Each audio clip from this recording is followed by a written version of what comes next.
Thank you very much. Right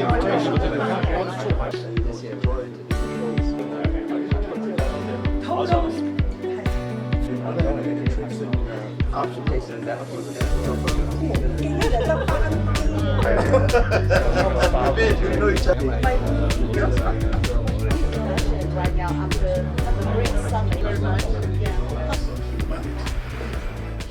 Thank you all for coming today.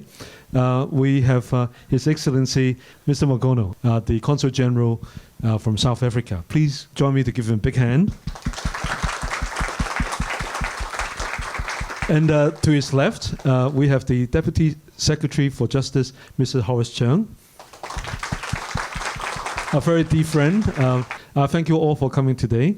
We have members from the legal profession of fraternity. We have members from the industry. We have professors. We have young students. And we have people who just want to tie South Africa and China closer together, build a closer connection. So I'll sit down. It'll be a quite relaxed discussion. Mr. Mogono has prepared a video to welcome us to South Africa. So we see a glimpse of it, but maybe we can go there together someday. Let's look at this side. This is who we are. More than 60 million different voices echoing in harmony from the southernmost part of the continent, where ordinary people have carved their names in an extraordinary history by showing the world that peace is always better than war. Our reach is not limited by our borders, bringing joy in people's hearts and a spark of rhythm to their moves. This is the welcome home of opportunity, inspiring millions to look here in search of a better life, and sharing our best with the world. We are home to undulating mountains, flowers, endless seas, the beautiful animal kingdom, and the ever-changing seasons that color our world. We are the birthplace of humanity and a showcase of human excellence. We believe in South Africa. We are inspired by our victories of the past and our strong institutions to overcome the challenges of today and build a better tomorrow. This is who we are. South African. South Africa, inspiring new ways. This is a message by BRICS South Africa. As many of you know, South Africa is one of the 5 BRICS countries, and there will be more BRICS countries coming up, I hear, and a very important partner in our Belt and Road Initiative. China is South Africa's largest trading partner, is that right? True. And South Africa is our largest trading partner in that part of the world.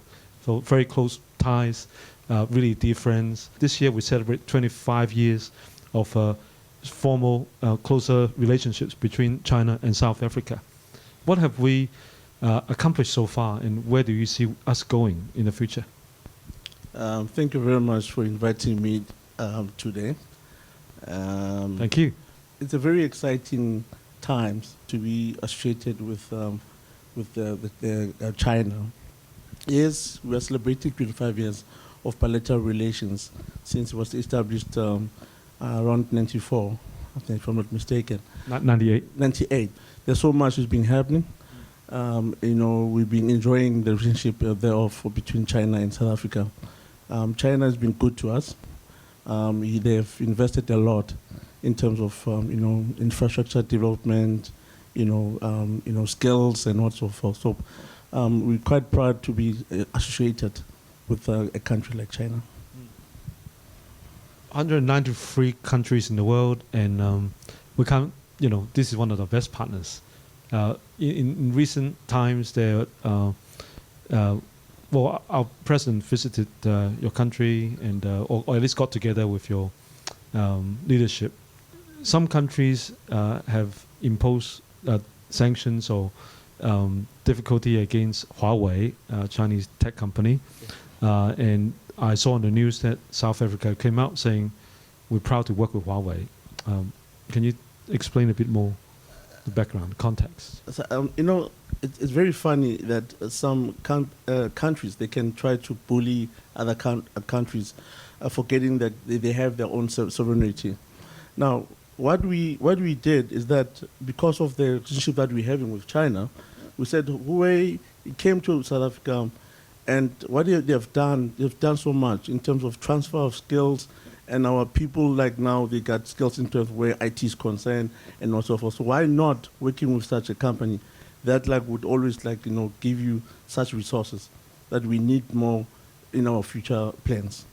Your Excellency, I think today is a very good opportunity for the people of Hong Kong to learn much more about South Africa.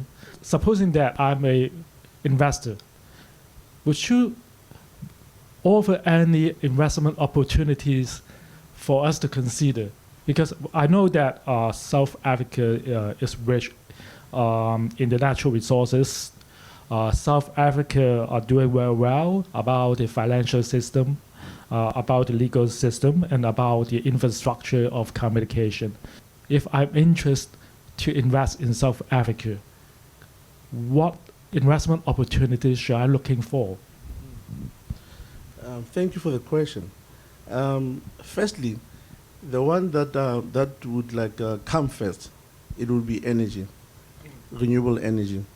Of recent, our electricity minister came to China because we got energy problems back home. So now this is number one that I would say it's an opportunity that British people here in China can come and take advantage of. Secondly, it would be agriculture and agro-processing. There's a lot that to be done in that sector, and I think China and can come and assist or rather take on opportunities in that sector. Thirdly, it would be IT, information technology.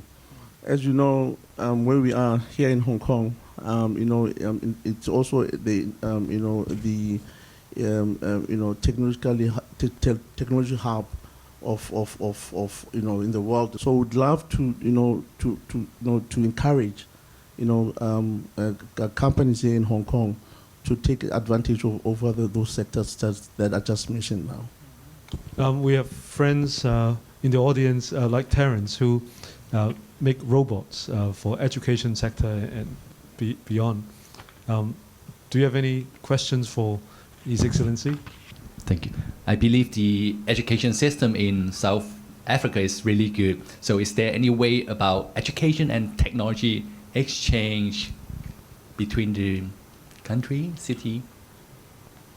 To be honest, there is so much.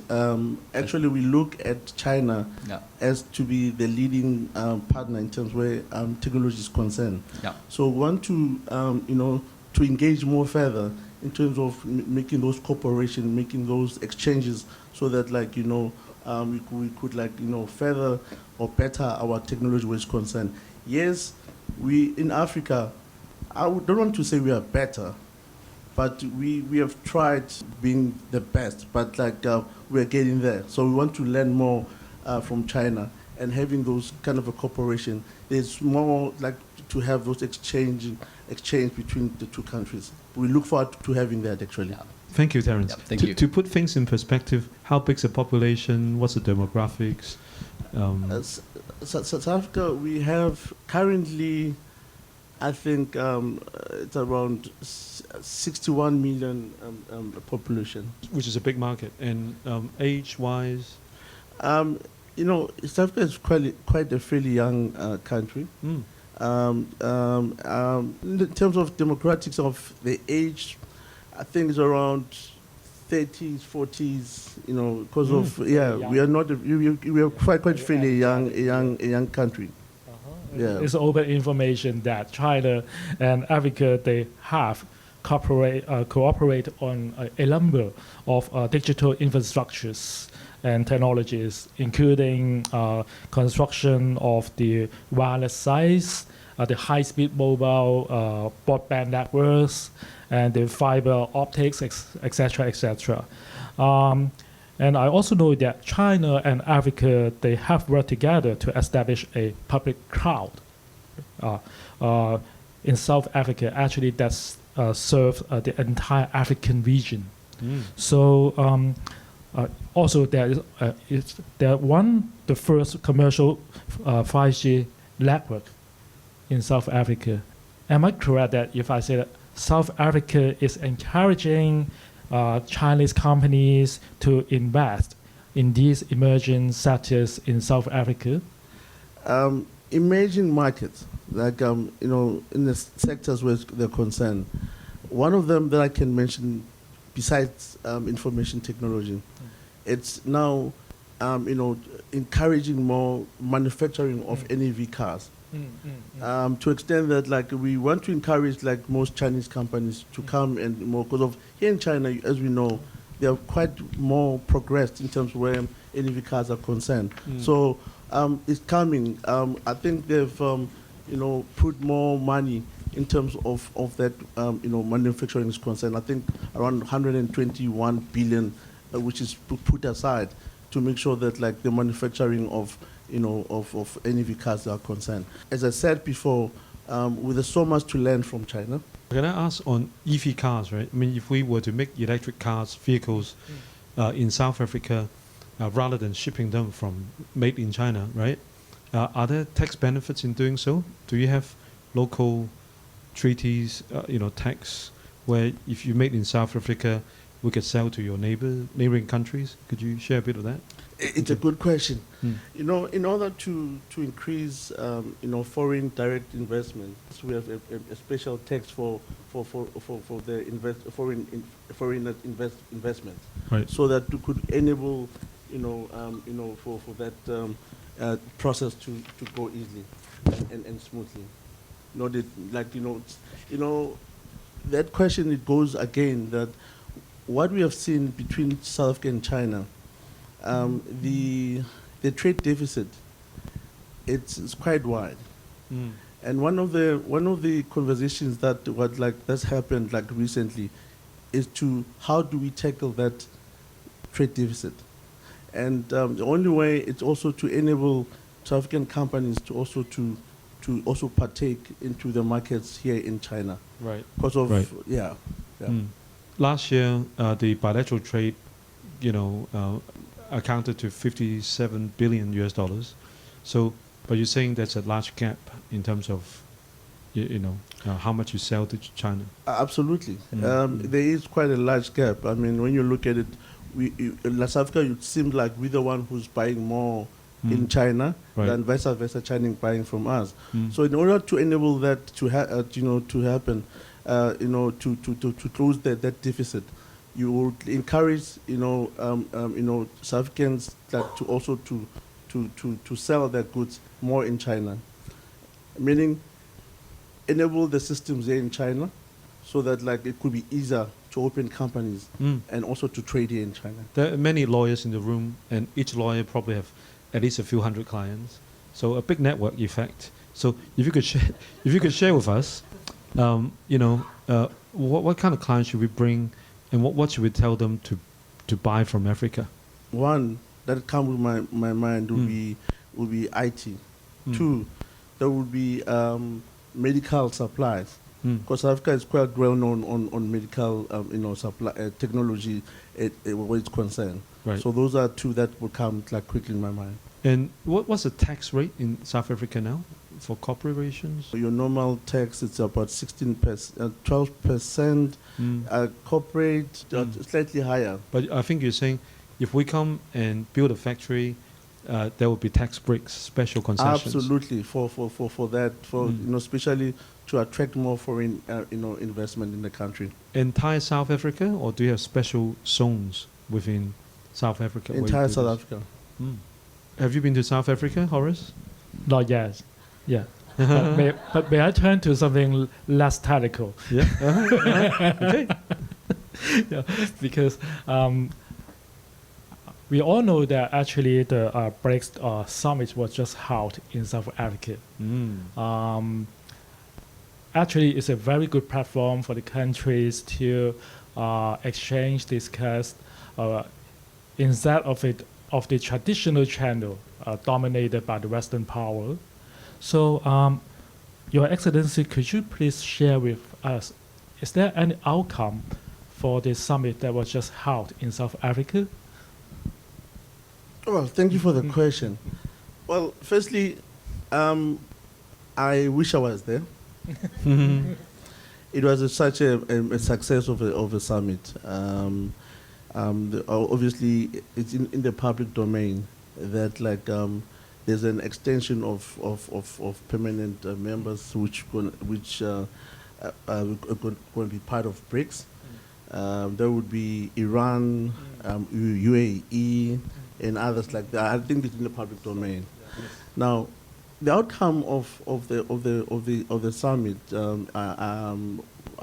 when I summarize myself, it now shows now there's more unity, and they want to make sure there's unity in the world market, so that countries which are struggling, they don't have to rely on grants from other superpowers in the world.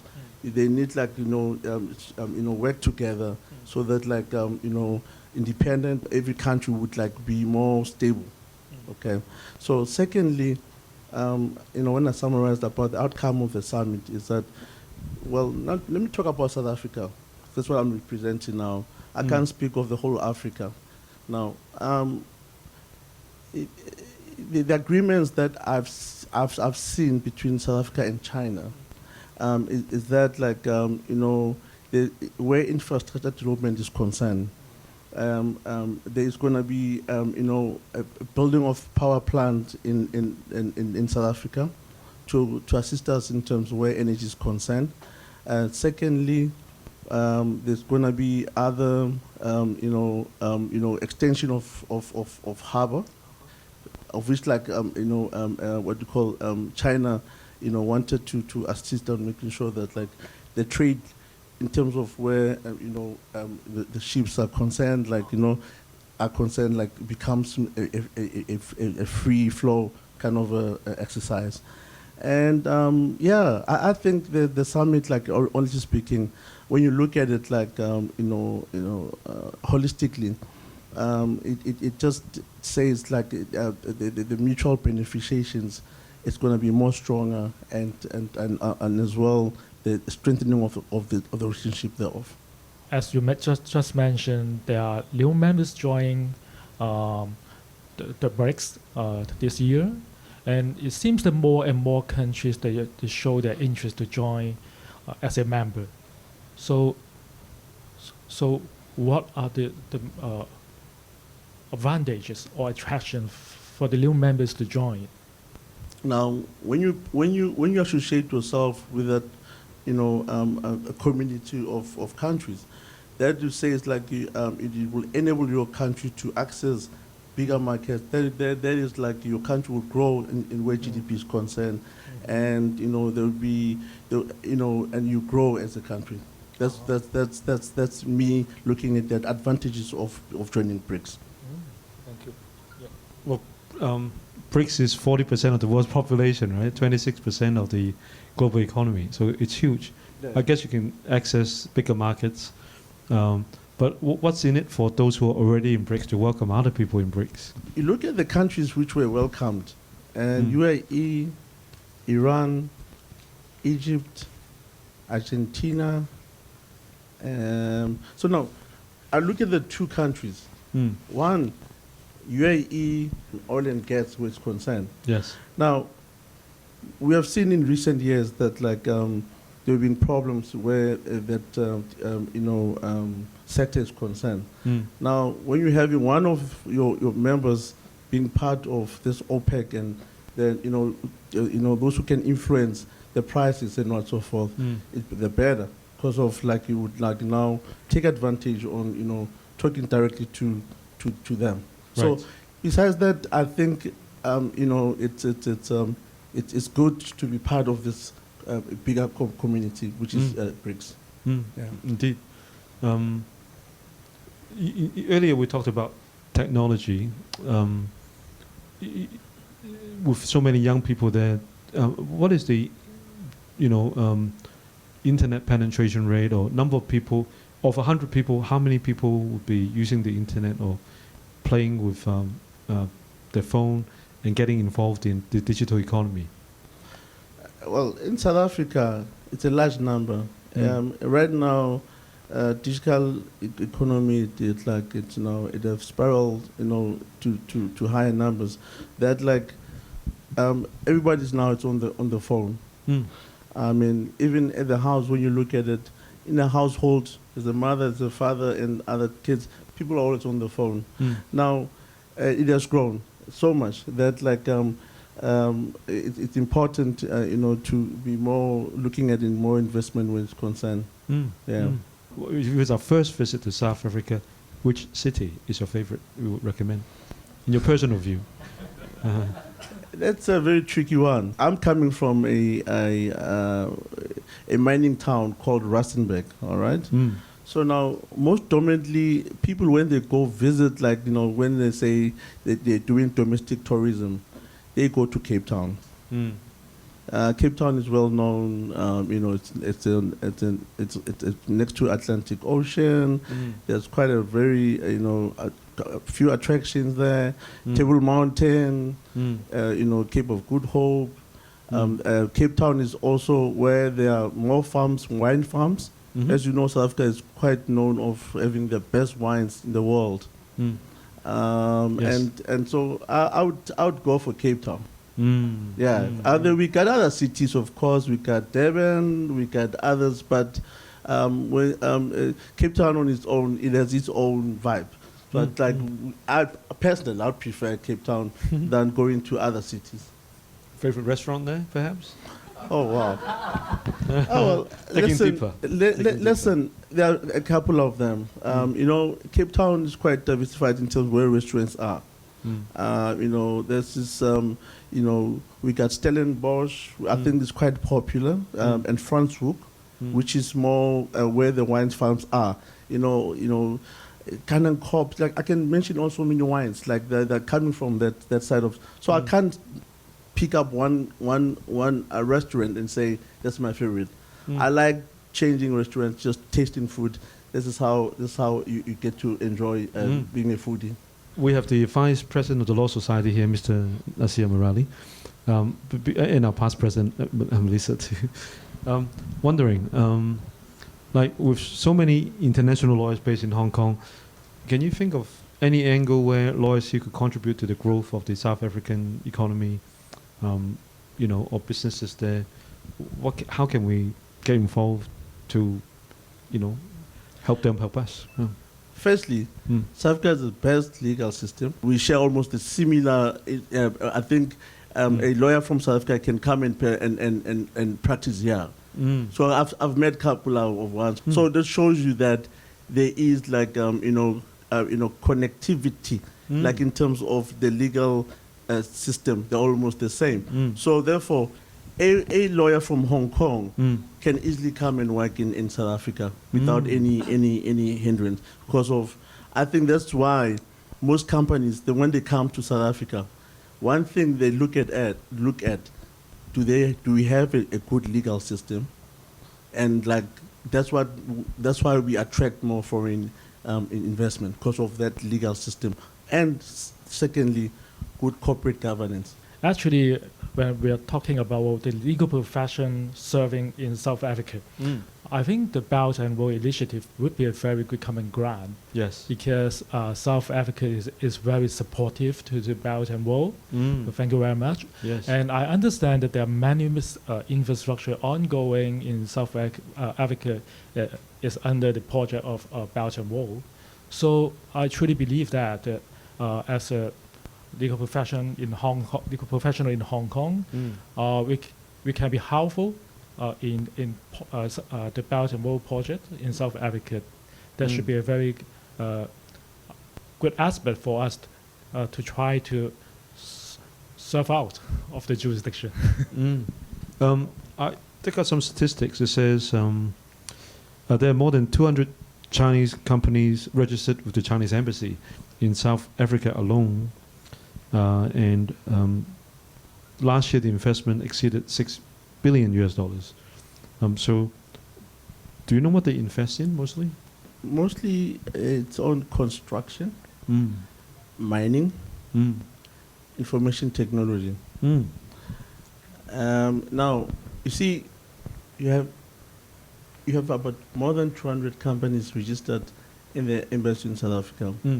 Of recently, what I tried to do, I invited Johannesburg Stock Exchange to come and meet the Hong Kong Stock Exchange. So that you can have cooperation. Yes. In terms of South African companies to come and invest in the Asian market.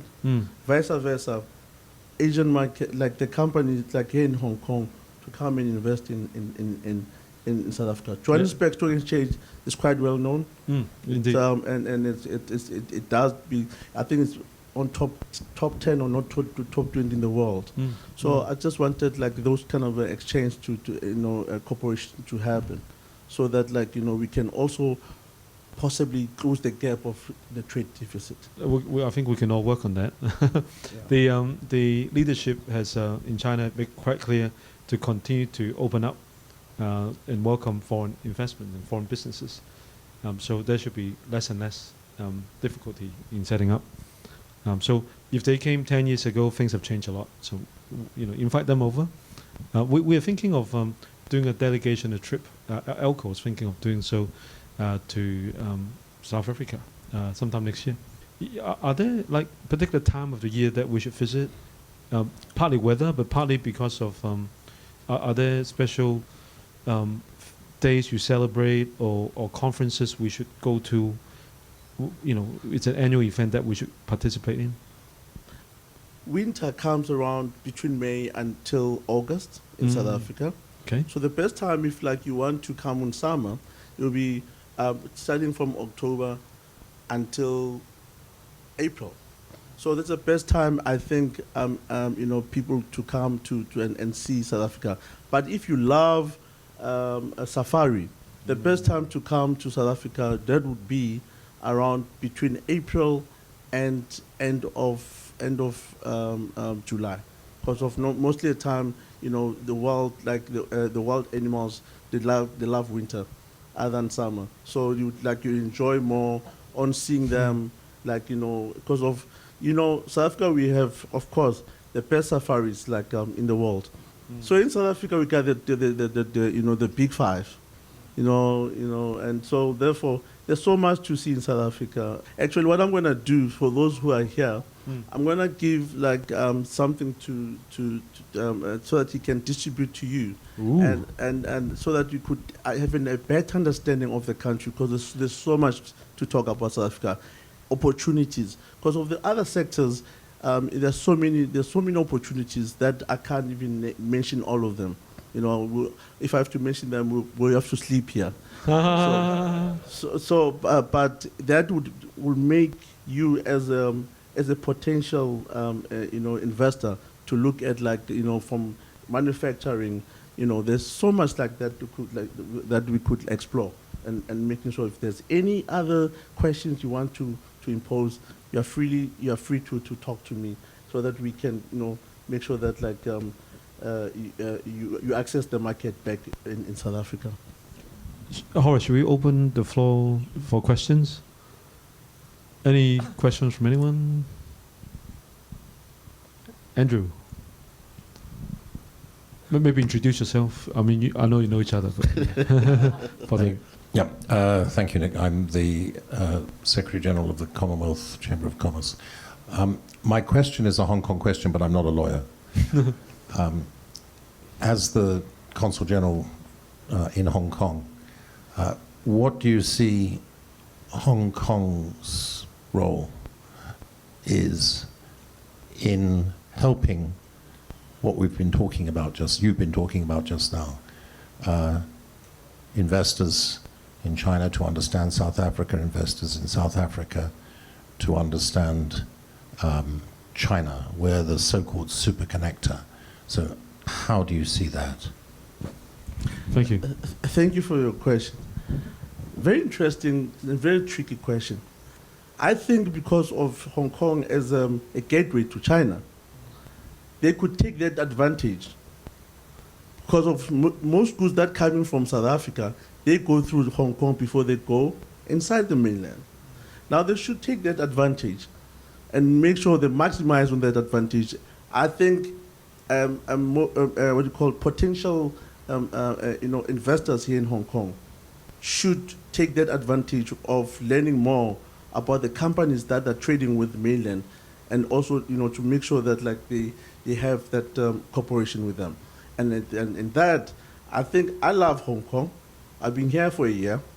I think it's a very vibrant city, and that there's so much potential in this city. So I think they should start looking at that, and and they would see there's so many opportunities in South Africa to partake. And like I said, I promise I'll give you more not a handbook, but I'll give you some information so you can distribute to everybody else here. And I think your question will be answered in that way. Yeah, thank you. Thank you. Next question. Melissa, thank you. Melissa is the past president of the Law Society of Hong Kong, also president of Law Asia. Yeah, I was in South Africa, there was around 10 years ago, and I think Hong Kong Law Society do have a big delegation there, and also some lawyers from the DOJ as well, because they were there attending the Commonwealth Law Conference at Cape Town. So we all went up to the Table Mountain. We all enjoyed it thoroughly because we have a very good exchange with the local lawyers, and also from lawyers from around the globe. I think it's very important because we do, as lawyers, we follow our clients. And I think I can see a very strong interest of investor from Hong Kong regarding South Africa. Because South African lawyers, I was from Australia before, and there were a lot of South African lawyers in Australia, and also in Hong Kong as well. And regarding the economy, it's it's upper class economy, and also people are well educated, and very technology is very good. And also I have to say, because a couple of months, I think 2 months ago, there's a cultural exchange, singing and dancing, between Hong Kong and South Africa, because I know the singer from South Africa and also the dancer from South Africa. They are really talented. I think for cultural exchange and more information between South African and the Hong Kong community, we get to know more because it's such a resourceful country. And I think also for South African companies to invest in Hong Kong or to China, Hong Kong is such a good platform. And also we can see opening up of the Greater Bay Area. It's such a big market. And I think we see Hong Kong as we are the super connector, and we hope to take that role. And it's important for us to know more about South Africa. We should invite lawyers from South Africa to join our Yeah, and I think in Law Society, we have regular exchanges with different jurisdictions. I think we should definitely invite the South African legal committee to come over, and we should lead a delegation. Emirali, our vice president, is the head of international legal affairs. And I'm certain he'll bring it back and make sure a delegation will be led. Maybe I'll leave Emirali to say a few words. I think one of the ideas that you had was communication between how South African lawyers or South Africans can know how to invest in China. You may be interested to know that in Hong Kong Law Society, we've held webinars even during COVID with Georgia, Spain, Germany, Florida, California. What we do is we have 2 speakers or 4 speakers, 2 from one country and 2 from Hong Kong. And we talk about different areas that are of interest. So we had Florida business investment, property investment. So what we can do also is allow business people or lawyers in South Africa to have a conference with us, or set a platform, and we then explain from the Hong Kong side how can a South African business come to Hong Kong, use CEPA to use China with all the facilities for GBA, Belt and Road, and that way you have a well-tested webinar series by which we can introduce South African businesses, South African lawyers about the opportunities that Hong Kong can offer to enter into the China market as well as the local market. And we've actually had delegations from South African Lawyers Association to Hong Kong some years ago to discuss our insurance platform because they wanted to see how our professional indemnity insurance is run. And I also heard in Goa, in the Commonwealth Law Association, that South Africans also considering that as well. So we have had exchanges with South Africa, and I think there's a lot more that we can do. All right. One more thing is where you were talking about technology. We have eBram, which is a platform on which you can have mediation. Now, the main problem with small businesses is they don't want to use lawyers because they'd rather lose the money than to pay lawyers, lose that business. I think eBram offers a perfect platform where smaller businesses can actually entertain their grievances within an electronic platform, and also at least have a platform that they can land on in relation to a dispute that they have, whereas otherwise small businesses don't even know where to go in relation to a dispute. And I think that's also important. Thank you very much for that. Let me start with the second one. I think you know, from now on further, you know, I'm just going to make sure that like to strengthen the relationship that you've already had with the Law Society of South Africa. Likely, I think you know, I know a couple of people in the executive of the Law Society, so it'll be easier for me to say, listen, guys, now I'm based in Hong Kong, right? So please, I need you to have this relationship and more, you know, tighter, and we can take it from there. Yes, ma'am. Cultural diplomacy is very important. Actually, that's what connects most countries. You know, sometimes it's not easy to work with a person that you're not used to, and one of the things, you know, it's the fear of the unknown. You know, and now, if like we have to exchange cultural programs, now we get to understand each other more better. It's easy to make business together. Just you know, sometimes I understand business is not that easy, like because of that uncertainty of actually who am I dealing with. There's trust issues. I understand business quite well, so I think cultural diplomacy is very key in order to enable everything else actually, because of it'll be easier to, you know, it'll be a free flow in terms of where business is concerned and others. Thank you for that. Any questions from this side? Oh, gentleman over there. Thank you. Thank you very much for the very informative presentation. My name is Gallant. I'm a trainee solicitor. I'm from the mainland and I work here. You talked about the BRICS organization, and it was the talk of the town when I was in high school. But apparently, now it's beginning to gain traction again this year, especially after the summit held in your home country. But my question is, what do you see of the future of the BRICS, especially against the background of the thriving Belt and Road Initiative? I mean, if we talk about the so-called Global South, most of the countries within the Belt and Road Initiatives are in Asia, Africa. So I think that represents a great portion of the so-called Global South as well. Why do you think BRICS has the significance, and what separates it from other global international initiatives? Thank you. I'm going to try to be diplomatic as much as possible. The advantages or rather, the BRICS impact on ongoing, like in the future of BRICS. I mentioned earlier on. One, it's independency of countries. Independency. If you can see the past, like the history tells you that there are some countries which were enjoying power to extend that they would give you grants, and you can't say anything against them or anything. You just keep quiet, say, look the other way. If you talk, we take that grant. Now, it's game over from your side. Now, I see BRICS strategy. It's making sure that there isn't any bullying within the global economy. It's more of independence, like they're more, to respecting independence of sovereignty of countries.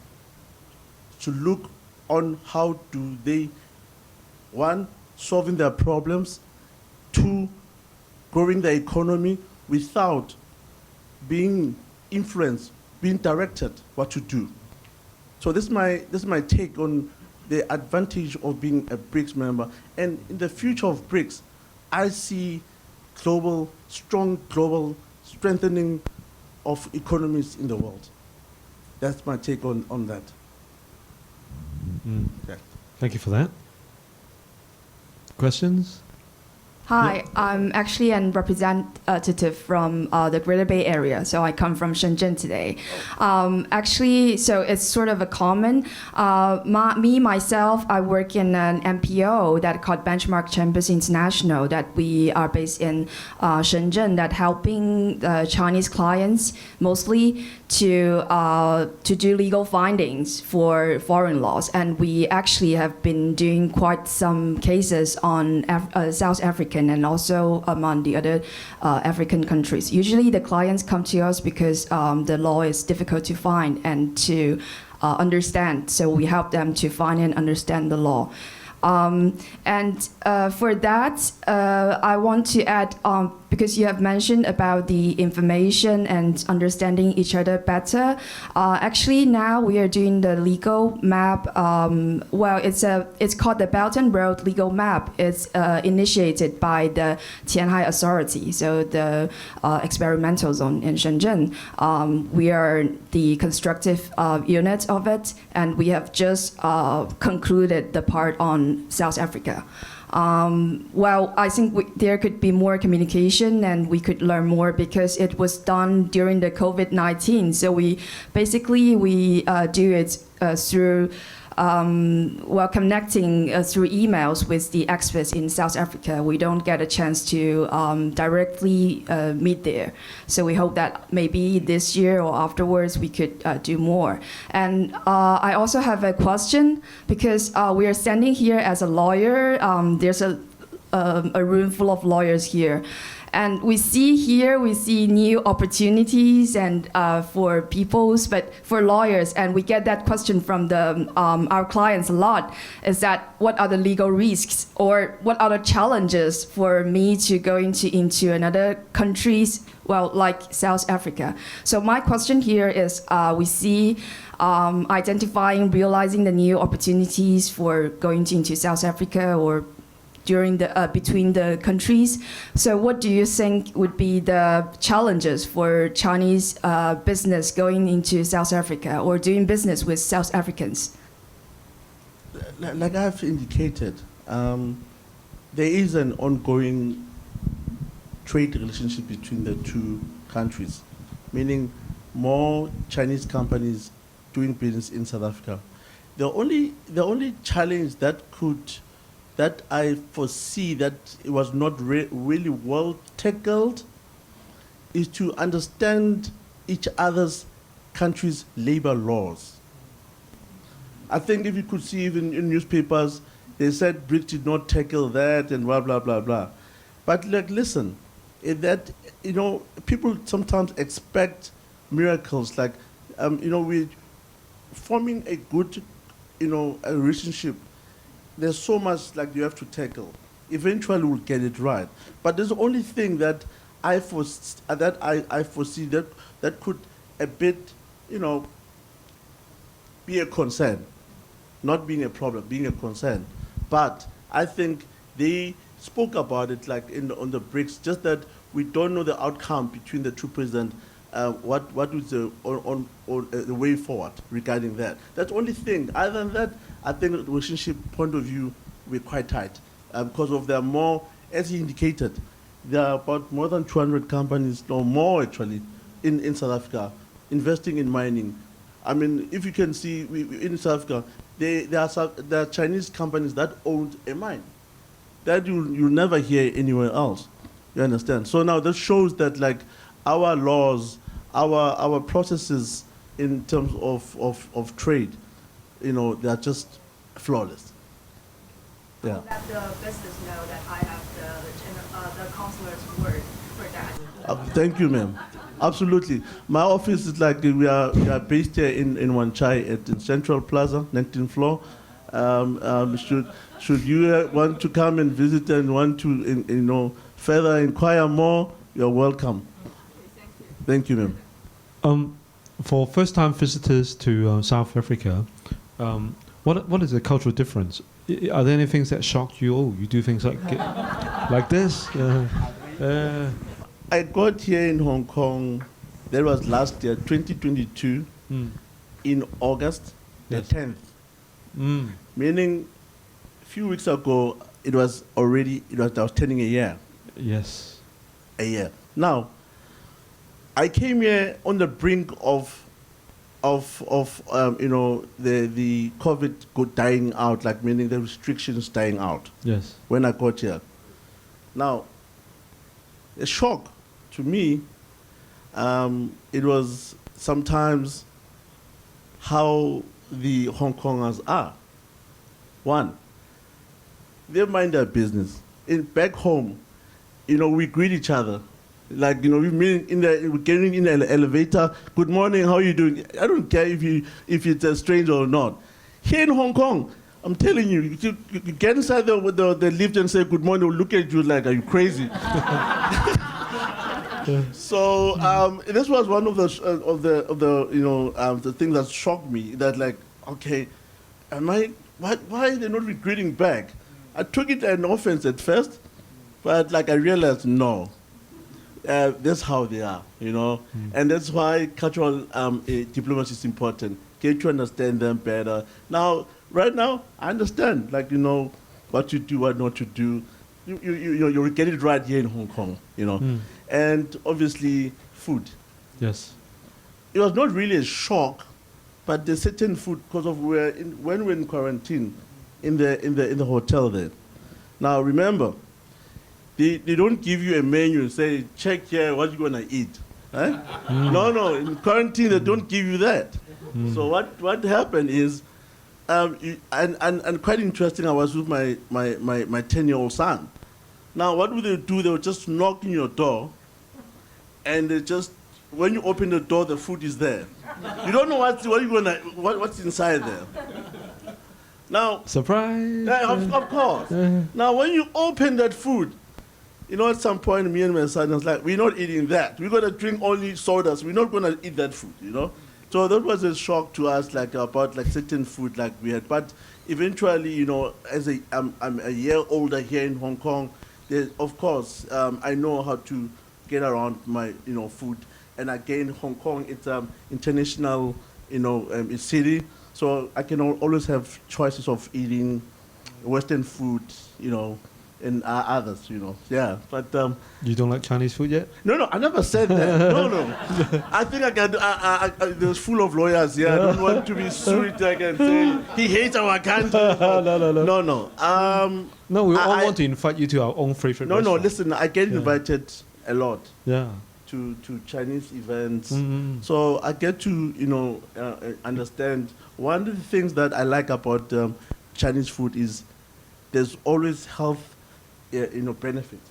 One, you love soup a lot, warm water. It's things that I'm not used to back in South Africa. We love cold water. Here, you purely warm water, and it's a health benefit, and soup. All the time there's always soup. You eat, then soup. Eat, then soup. Yeah. So those are the things that were very interesting. And really, when I got here, it was a bit shocked. But like right now, I think I get along very well and here in Hong Kong. His Excellency had prepared something for us. Could you maybe guide us what this is? Thank you. We're sitting with our my secretary and staff. Now, we're just wondering what souvenir can we, as a token to say thank you for inviting us, to showcase about who we are. Mm-hmm. So what we did, we just gathered a small token of a T-shirt. It's very generous of you. Come on, thank you. Yay. Thank you. So we thought this would more, promote our tourism as well, where it's concerned. And to say, I know after this lovely evening chat with you, most of you are going to be booking to go to South Africa. Yes, I know that. yes, indeed. Yeah. And then as well, we know after having a T-shirt, this is more like one thing I've realized here in Hong Kong is that I do go do my own shopping. Yes, like your grocery, I do that. Yes. So now, this is more like a small bag, like that would just enhance your shopping experience. When you just going to buy small goodies in the house, and to say I want to say thank you and also it promotes South Africa, and it was made in South Africa. Oh, beautiful. Yeah, it was made in South Africa. So yeah, there's so much to explore in South Africa. To that, we're saying thank you for inviting us. No, thank you. And for having me, and I look forward on having such engagements. And obviously, I've met a couple of people around here, of which I'm going to be meeting them soon. We're having a trade seminar very soon, so I'm looking forward to having them. And then we can explore on investing in South Africa, or vice versa, South African companies investing in China. Horace and I prepared to do something from AALCO as well for you, but you pass it to him first. This one, yes. And Horace and I have got this little something for you from AALCO, from our yes. You could explain what's inside. Okay. Well, we have we are. Let's see. It says we are powering and connecting Asia and Africa with our charging cable, with our AALCO logo, and our special pen. That we're going to sign some memorandums together sometime. Yeah, and more MOUs, and the booklet, and also a little carry bag for environmental shopping. So thank you so much. Please join me in thanking Thank you very much. His Excellency Mr. Mogono.